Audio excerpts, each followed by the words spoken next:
मान लीजिए आप किसी इंसान से सच्चे दिल से प्यार करते हैं और वही इंसान अब आपको जान से मार देना चाहता है, तो ऐसा क्या रीज़न रहा होगा जो वो इंसान आपको मारना चाहेगा। चलिए जानते हैं वीडियो में।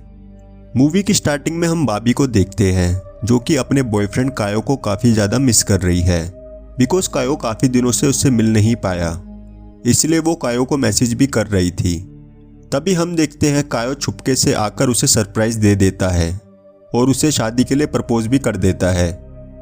क्योंकि बॉबी कायो से बहुत ज़्यादा प्यार करती थी तो वो भी उसे शादी के लिए हाँ कर देती है। इसके बाद इन दोनों की कुश्ती होने लग जाती है।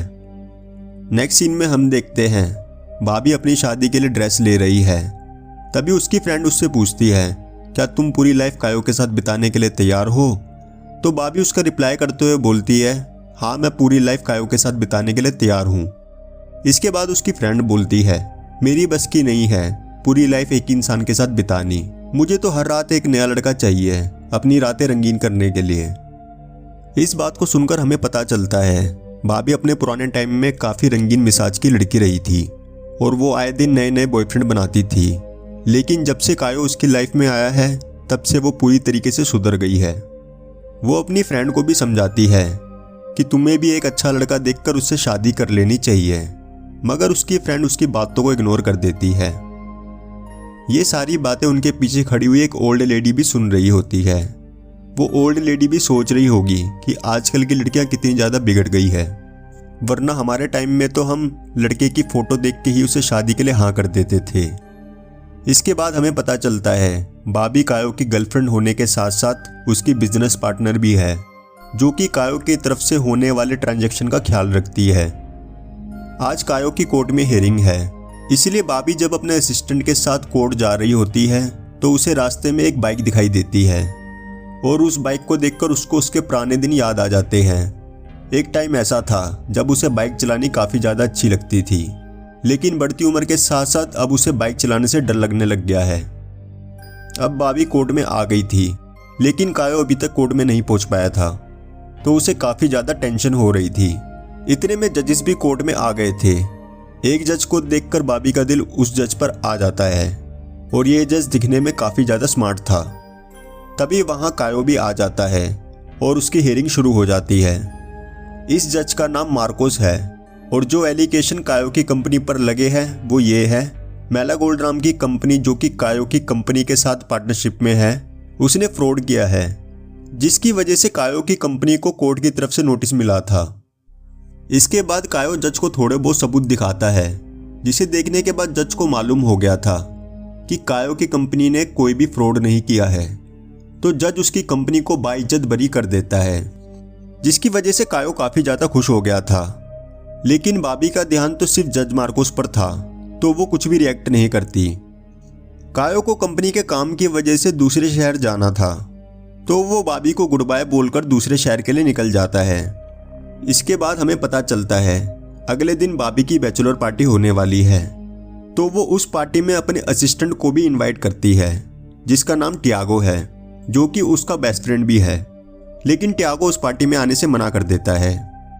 बॉबी अपनी नई जिंदगी शुरू करने वाली थी, तो वो अपनी पुरानी यादों को पूरी तरीके से भुला देना चाहती थी, इसलिए वो अपनी पुरानी बाइक को भी सेल कर देती है, जिससे कि उसे काफ़ी ज़्यादा लगाव था।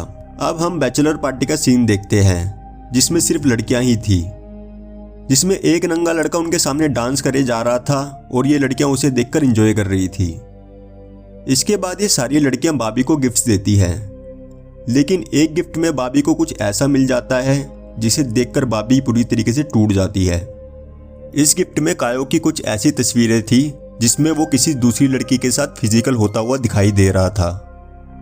इन फोटोज को देखने के बाद से ही बॉबी ने अपने आप को वॉशरूम में लॉक कर रखा था, जिसकी वजह से उसकी फ्रेंड काफ़ी ज़्यादा परेशान होकर टियागो को कॉल कर देती है।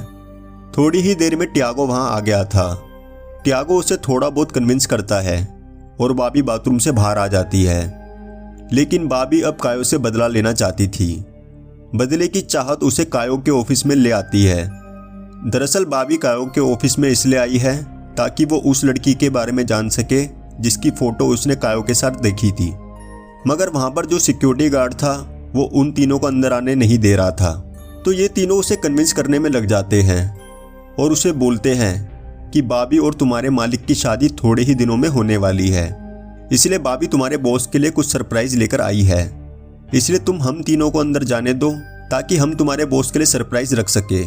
उनकी बात सुनकर सिक्योरिटी गार्ड उन्हें अंदर जाने की परमिशन दे देता है, लेकिन वो सिक्योरिटी गार्ड भी उन तीनों के साथ ही जाने वाला था। अगर वो सिक्योरिटी गार्ड इन तीनों के साथ रहेगा तो बाबी कायो के ऑफिस में चेकिंग नहीं कर पाएगी, इसलिए उस गार्ड को दूर रखने के लिए बाबी की फ्रेंड उसे दूसरे कमरे में ले जाती है और उसके साथ कुश्ती करने लग जाती है। दूसरी तरफ बाबी कायो के ऑफिस में चेकिंग कर रही थी, तभी उसे उस लड़की के बारे में मालूम हो जाता है और साथ ही ये भी मालूम हो जाता है कि कायो इस लड़की के साथ 2 साल से रिलेशनशिप में है और जो गिफ्ट्स कायो बाबी को दिया करता था सेम वही गिफ्ट कायो उस लड़की को भी दिया करता था। इतना सब मालूम होने के बाद बाबी को काफ़ी ज़्यादा गुस्सा आ गया था और वो उन सब चीज़ों को तोड़ने में लग जाती है जो कायो को काफ़ी ज़्यादा अच्छी लगती थी। चीज़ों की टूटने की आवाज़ सुनकर गार्ड को काफ़ी अजीब लग रहा था और उसे शक भी हो रहा था, लेकिन बाबी की फ्रेंड उसे बिजी रखती है। थोड़ी ही देर में वो चारों अपने अपने कमरों से बाहर आ गए थे, तो गार्ड उनसे पूछता है क्या तुम्हें कुछ टूटने की आवाज़ सुनाई दे रही थी? तो वो तीनों गार्ड को मना करके वहाँ से चले जाते हैं। बेचारा गार्ड, उसे मालूम नहीं है उसके पीठ पीछे इसके मालिक का ऑफिस पूरी तरीके से बर्बाद हो गया है और कल जब उसकी जानकारी उसके मालिक को मिलेगी तो वो उसे नौकरी से धक्के मारकर निकाल देगा। कायो से बदला लेने के बाद बाबी काफ़ी ज़्यादा खुश थी, लेकिन उसे काफ़ी गम भी था बिकॉज जो सब भी कायो ने उसके साथ किया वो काफ़ी गलत था। थोड़े दिन गुजर जाते हैं, लेकिन बाबी अभी तक कायो को नहीं भूल पा रही थी और उसे उसकी यादें अभी तक सता रही थी, जिसके कारण उसने अब नशा करना भी शुरू कर दिया था। एक सुबह जब उसकी फ्रेंड उससे मिलने के लिए आती है तो वो पूरी तरीके से नशे में थी। बाबी की ये कंडीशन देखकर उसकी फ्रेंड उसे नया मेकओवर देने के लिए ले जाती है। ये नया मेकओवर बाबी पर काफ़ी ज़्यादा अच्छा लग रहा था और अब बाबी ने डिसाइड कर लिया था वो कायो के साथ बिजनेस पार्टनरशिप ख़त्म कर देगी। इसके बाद बाबी जज मार्कोस के पास जाती है अपना फोल्डर लेने के लिए, जो कि वो थोड़े दिन पहले कोर्ट में भूल गई थी। बाबी को इस नए लुक में देखकर जज भी उस पर फिदा हो जाता है। जज से मिलने के बाद जैसे ही बाबी बाहर आती है तभी उसे कायो मिल जाता है, जो कि उस पर गुस्सा कर रहा था, साथ ही उससे माफ़ी भी मांग रहा था। लेकिन बाबी अब उससे बात नहीं करना चाहती थी। वो उसे वहाँ से जाने के लिए बोले जा रही थी, मगर कायो उसकी बात नहीं मान रहा था। तभी वहाँ जज मार्कोस आ जाता है और मार्कोस को देखते ही कायो वहाँ से निकल जाता है। देखा दोस्तों, ये होती है जज की पावर। नेक्स्ट सीन में हम देखते हैं मार्कोस और बाबी एक क्लब में आ गए हैं जहाँ वो दोनों शराब पी रहे थे। वहाँ वो थोड़ी बहुत बातें करते हैं। तभी हम देखते हैं मार्कोस एक लड़की को देख रहा है और ये सब बाबी भी नोटिस कर रही थी। तभी वो जज उस लड़की से बात करने चला जाता है और बाबी भी क्लब से बाहर आ जाती है। इसके बाद बाबी अपनी फ्रेंड को आज जो भी उसके साथ हुआ उन सब के बारे में बता रही थी। साथ ही वो उसे ये भी बोलती है तुमने सही कहा था, किसी एक लड़के के साथ क्या पूरी ज़िंदगी गुजारनी। हर रोज़ नया लड़का ढूंढो और उनके साथ एंजॉय करो और अपनी ज़िंदगी मज़े से जियो। अब सीन शिफ्ट होता है। बाबी अपने घर पर आ गई है जहाँ उसके घर का मेन डोर खुला हुआ था। एंड जैसे ही बाबी अंदर आकर देखती है उसके घर पर सारा सामान फैला हुआ था। इसका मतलब किसी ने उसके घर के अंदर आकर छानबीन करी है, जिसे देखने के बाद बाबी काफ़ी ज़्यादा घबरा गई थी और उसे डर भी लग रहा था। इसलिए वो टियागो को कॉल करके घर पर बुला लेती है। थोड़ी ही देर में टियागो उसके घर पर आ गया था। इसके बाद बाबी टियागो को जज के बारे में बताती है कि किस तरह जज ने उसे आज कायो से बचाया और वो जज को कितना पसंद करती है। ये सब सुनने के बाद टियागो से समझाता है कि जज बहुत खतरनाक इंसान होते हैं, तो तुम जज से दूर रहा करो। बातों बातों में टियागो बाबी को बता देता है कि वो उसे पसंद करता है, लेकिन बाबी उसे समझाती है कि तुम और मैं सिर्फ अच्छे दोस्त हैं और दोस्ती के अलावा हमारे बीच में कुछ भी नहीं हो सकता। इतना सुनते ही टियागो वहां से चला जाता है। इतना सब कुछ होने के बाद बाबी को रियलाइज हो गया था कि उसे अब उसकी लाइफ पूरी तरीके से एंजॉय करनी चाहिए, तो वो अपनी पुरानी ज़िंदगी में वापस आने का डिसाइड करती है। इसलिए जो बाइक उसने अपनी बैचलर पार्टी वाले दिन सेल करी थी, अब वो उसे वापस परचेज कर लेती है। नेक्स्ट डे बाबी ने बाइकर्स क्लब ज्वाइन कर लिया था और वो सभी बाइकर्स एक ट्रिप पर चले जाते हैं। तभी हम देखते हैं उनमें से एक बाइकर जज मार्कोस भी है। अब तो बाबी की चांदी होने वाली थी। इस ट्रिप पर बाबी और मार्कोस काफ़ी सारी बातें करते हैं और साथ ही एक दूसरे के साथ काफ़ी ज़्यादा कुश्ती भी करते हैं। एक सुबह मार्कोस बॉबी को छोड़कर चला जाता है और ये ट्रिप भी आज ख़त्म होने वाली थी। तो उनमें से एक बाइकर आकर बॉबी को बोलता है कि ये मार्कोस काफ़ी ज़्यादा अजीब इंसान है, तो तुम इससे दूर रहो। ये सुनकर बॉबी को काफ़ी अजीब लगता है। अब सीन शिफ्ट होता है। बॉबी अपने ऑफिस में काम कर रही थी, तभी उसके पास एक ईमेल आता है जिसके अंदर उसकी और जज मार्कोस की वीडियोस थी जिसमें वो कुश्ती कर रहे थे। ये वीडियो देखते के साथ ही बॉबी को काफ़ी ज़्यादा टेंशन हो गई थी। उसके समझ में ये नहीं आ रहा था आखिरकार वो कौन इंसान है जो उसकी ज़िंदगी बर्बाद करना चाहता है। एक तरफ उसका शक कायो पर था तो दूसरी तरफ उसका शक टियागो पर। थोड़े दिन गुजर जाते हैं और हम देखते हैं बॉबी ने कायो का लैपटॉप अनलॉक कर दिया है और लैपटॉप अनलॉक होते के साथ ही उससे कायो के काले कारनामे पता चल जाते हैं।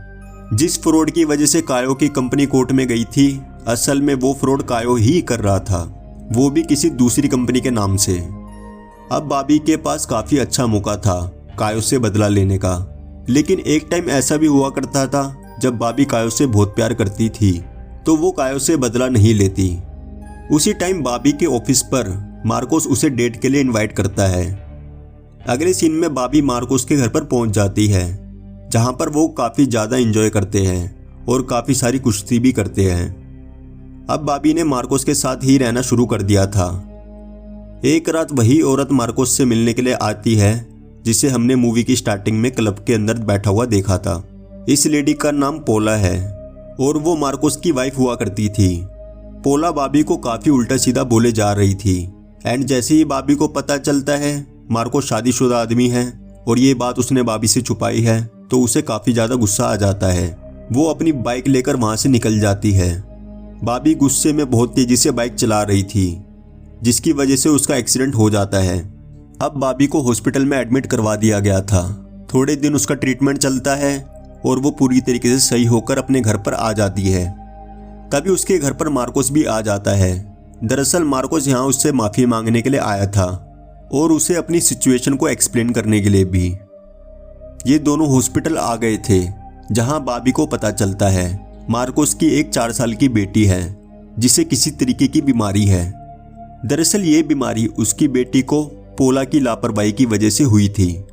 जब पोला प्रेग्नेंट थी तो वो हर तरह का नशा करती थी बिकॉज पोला की मेंटली कंडीशन ठीक नहीं थी। इस वजह से उनकी बेटी कमज़ोर हुई। बस यही मेन रीज़न था मार्कोस और पोला का डिवोर्स होने का। मार्कोस की बातें सुनकर बॉबी को थोड़ा अच्छा लगता है। नेक्स्ट सीन में हम देखते हैं मार्कोस उस इंसान का पता करने में लग चुका है जिसने बॉबी का एक्सीडेंट करवाया है।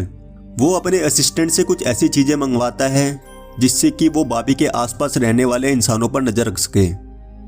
सीन चेंज होता है और हम कायो को देखते हैं। देखकर ऐसा लग रहा है कायो को किसी ने बहुत बुरी तरीके से मारा है। तभी उसके पास टियागो भी आ जाता है। अब हमें मालूम होता है ये सारे फ्रॉड टियागो कर रहा था, वो भी किसी गैंग के साथ मिलकर। और जब से बॉबी ने कायो का लैपटॉप चोरी किया था तब से गैंग वाले कायो और टियागो को ढूंढ रहे थे ताकि वो उनसे पैसा वापस ले सके। एंड बॉबी का रिलेशन मार्कोस के साथ था, इस वजह से ये दोनों उसे मार नहीं पा रहे थे और यही मेन रीज़न था जो टियागो बार बार उसे मार्कोस से दूर रहने के लिए बोले जा रहा था। लेकिन अब इन दोनों का सब्र खत्म हो गया है और ये दोनों अब बॉबी को किसी भी तरीके से मार देना चाहते हैं ताकि ये दोनों बच सके। ये सारी बातें मार्कोस सुन लेता है क्योंकि मार्कोस बॉबी के सारे दोस्तों पर नज़र रख रहा था। मार्कोस बॉबी को कॉल भी करता है लेकिन बॉबी उसे नाराज़ थी इसलिए वो उसका कॉल नहीं उठाती। अब बॉबी टियागो के साथ कायो के ऊपर पुलिस कंप्लेंट करवाने के लिए जा रही होती है लेकिन टियागो उसे किडनैप कर लेता है। मार्कोस लगातार बॉबी को कॉल करे जा रहा था लेकिन टियागो के डर से वो मार्कोस का कॉल नहीं उठा पा रही थी। जैसे ही टियागो का ध्यान बॉबी से हटता है वो मार्कोस का कॉल उठा लेती है और उसे अपनी सिचुएशन के बारे में बता देती है। मार्कोस को इतना मालूम था बॉबी की लाइव लोकेशन हमेशा एक ऐप के थ्रू उसके फ्रेंड के पास होती है, तो वो उसकी फ्रेंड को कॉल करके उसी लोकेशन पर जाने लग जाता है जहां पर बॉबी थी।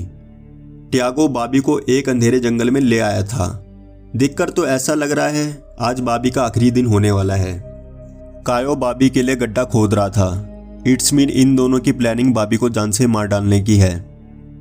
अब टियागो कायो को बोलता है बॉबी को गोली मारने के लिए, लेकिन कायो बॉबी को गोली मारने से मना कर देता है। तो टियागो कायो से गन लेकर उल्टा उसी को गोली मार देता है। अब बारी थी बॉबी के मरने की, लेकिन इतने में मार्कोस वहां पर आ जाता है और टियागो से लड़ने लग जाता है। लड़ते लड़ते टियागो मार्कोस को गोली मार देता है, जिससे कि वो काफी ज्यादा घायल हो गया था। इसके बाद वो बॉबी को गोली मारने ही वाला था, तभी अचानक मार्कोस का असिस्टेंट उसे पीछे से गोली मार देता है और उसका दी एंड हो जाता है। बॉबी जल्दी से मार्कोस के पास जाती है ताकि उसे पता लग सके कि मार्कोस ठीक है या निमट गया, लेकिन मार्कोस पूरी तरीके से ठीक था। थोड़ी ही देर में उनके पास मदद पहुंच गई थी और मार्कोस को हॉस्पिटल में एडमिट करवा दिया जाता है। थोड़े दिन गुजर जाते हैं और हम देखते हैं मार्कोस पूरी तरीके से ठीक हो गया है एंड बॉबी ने मार्कोस से शादी कर ली है और उसकी बेटी को भी अपना लिया है। साथ ही उन दोनों ने कायो और टियागो के स्कैम को भी एक्सपोज करके अपनी नई जिंदगी जीनी शुरू कर दी है। इस तरीके से मूवी का दी एंड हो जाता है। अगर आपको वीडियो अच्छी लगी हो तो लाइक करिए। आगे की आने वाली वीडियोस के लिए हमारे चैनल को सब्सक्राइब करिए। मिलेंगे आपसे अगली वीडियो में, तब तक के लिए बहुत बहुत धन्यवाद।